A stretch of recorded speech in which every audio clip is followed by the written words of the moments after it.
সহিহ বুখারীর বর্ণনা, সালাসাতুন ফিল গার। বনী ইসরায়েলের জামানায় তিনজন লোক সফরে বেরিয়েছে, বানোয়াট ঘটনা না, এটা বুখারীর ঘটনা।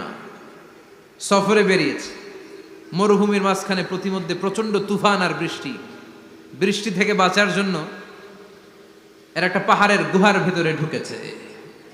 হঠাৎ থান্ডার, বজ্রপাত, বিজলি, মুষলধারে বৃষ্টি।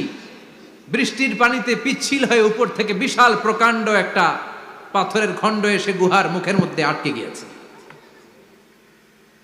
যেই গুহার মুখ দিয়ে তারা ঢুকেছে, ওইখানে বিশাল একটা পাথর গড়িয়ে এসে উপর থেকে বলল, অন্ধকার, ভিতরে কোনো আলো নাই, কোনো জনমানব নাই, বাঁচানোর কেউ নাই, কিচ্ছু দেখা যায় না, ঘুটঘুটে অন্ধকার, বাইরে থেকে আলো আর অক্সিজেন যে আসবে ওই সুযোগটাও নাই।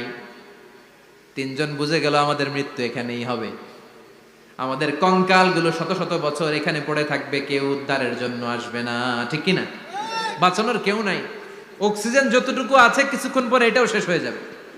তিনজনের একজন বলল, আমাদের বাঁচানোর কেউ নাই, একজন ছাড়া তিনি কে?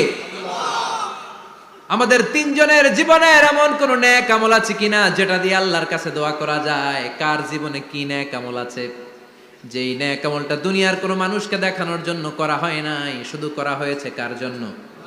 এরকম কোন নেক আমল থাকলে দোয়া করা শুরু করো, এছাড়া আমাদের বাঁচার কোনো উপায় নাই।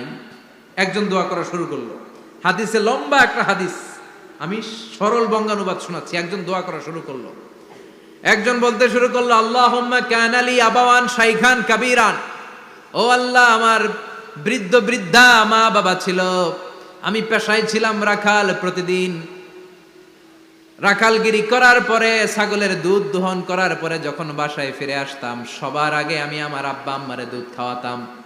আব্বা আম্মাকে দুধ খাওয়ানোর পরে আমার সন্তানদের মুখে, আমার স্ত্রীদের মুখে আমি দুধ তুলে দিতাম।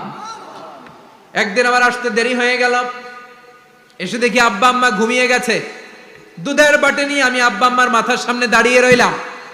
মনে মনে ভাবলাম, আব্বা আম্মা যখন ঘুম থেকে জাগবে, আব্বা আম্মারে আগে আমি দুধ খাওয়াবো, তারপরে ছেলে মেয়েরে খাওয়াবো, স্ত্রীদেরকে খাওয়াবো। দাঁড়িয়ে রইলাম, আমার ছেলে মেয়েরা এসে আমার কাছে বলল, আব্বা খাবার দাও, আমি দেই নাই। ক্ষুধার জ্বালায়, ক্ষুধার যন্ত্রণায় পাগল পড়া হয়ে আমার কলিজার টুকরা ছেলে মেয়েগুলো আমার পায়ের মধ্যে পড়ে কাঁদতে লাগলো, আব্বা একটু দুধ দাও, ক্ষুধা লেগেছে। ও আল্লাহ, আমি দেই নাই। ফজর পর্যন্ত দাঁড়িয়ে রইলাম। ফজরের সময় যখন আব্বা আম্মা ঘুম থেকে উঠলেন, সবার আগে আব্বা আম্মারে দুধ খাওয়ালাম, তারপরে ছেলে মেয়েদের মুখে তুলে দিলাম। ও আল্লাহ, ও আল্লাহ, ওই দিনে সারা রাতটা আমি দাঁড়িয়ে আব্বা আম্মার জন্য যে দাঁড়িয়েছিলাম, দুনিয়ার কাউরে দেখানোর জন্য নয়, শুধু তোমারে খুশি করার জন্য। ওই রাতের ইবাদতটা যদি তোমার কাছে পছন্দ হয়, ফাফাররিজ আন্না মা নাহনু ফি, আজকে যেই বিপদে আমরা আছি, বিপদ থেকে তুমি বাঁচাও।